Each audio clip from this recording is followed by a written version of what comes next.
Hello， 大家好，欢迎收看新一期的古玩，我是 Pipa。本期带来的是这一套我所见过的最紧凑的框架系统，来自直布罗陀。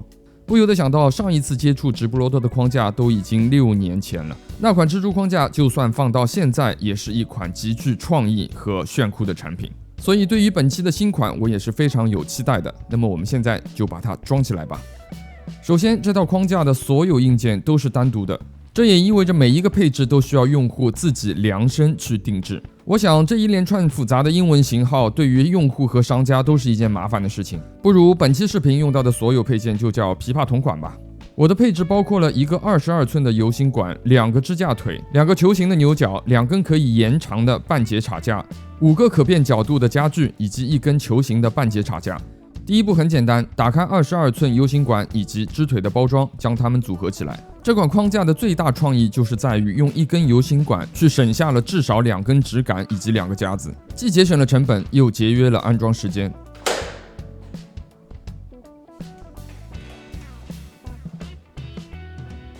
但随之而来面临的问题是，首次安装时，我真的是不清楚通鼓和叉架应该固定在这根游行管的何处，只能通过不断的实践去修正，整个过程都在探索和思考。比如一开始我找不到摆放通鼓的合适位置，当把底鼓套进去，通鼓却放不上了，这下我突然紧张了起来。第一个反应就是定错配件了，好在找到了藏在夹具内部的调整角度螺丝，终于是松了一口气。虽然还没有整体成型，但是这个通鼓位置还蛮好看的，不知道大家怎么认为？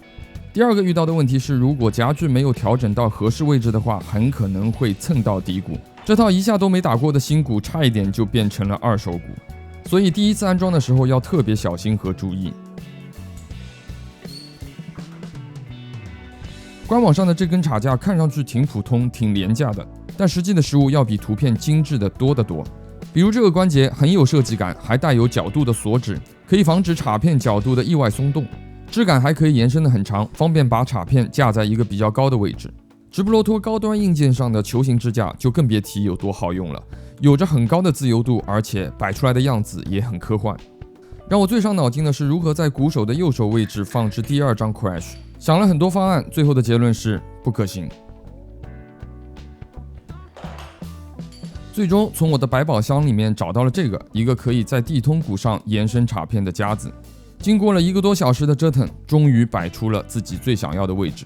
整体的效果我觉得还挺好看的，特别是现在45度角的位置，不知道大家怎么想，请告诉我。但奇怪的是，正脸的话看上去却有点呆呆的。每一个配件都带有记忆锁，不用担心可靠性的问题。同时也因为有了记忆锁，所以虽然首次安装会特别费时间，再次组装的话就轻松的多得多。看着自己的劳动成果，不禁让我又有了一个更深的思考，就是这套架子除了炫酷以外还有什么好处？那么之后我就来一个一个总结。我认为这款框架最大的特点就是可以节省原来摆放叉片的左右2个位置，但是这2个位置能干嘛呢？放一堆音箱对着自己吗？不过看上去倒还可以，但是我觉得还可以更可以，比如鼓手的音墙。其实有一个应用场景是特别需要这款框架所节省下来的空间的，那就是话筒的布置。经常去演出的朋友可能会有经历，每次换场的时候总是对着军鼓架、踩叉架、话筒架一顿猛操作。那么用了这款框架之后就方便得多了。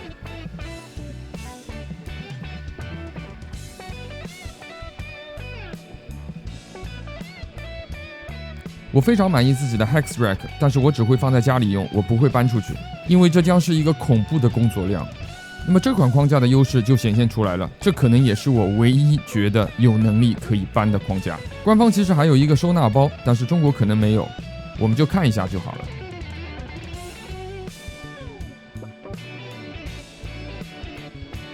首先，这款框架对于直布罗陀的所有框架配件都是兼容的，应该是可以摆出各种新奇有趣的样子。而我为了要证明自己的动手能力，我就用这套框架直接架起了一套电鼓。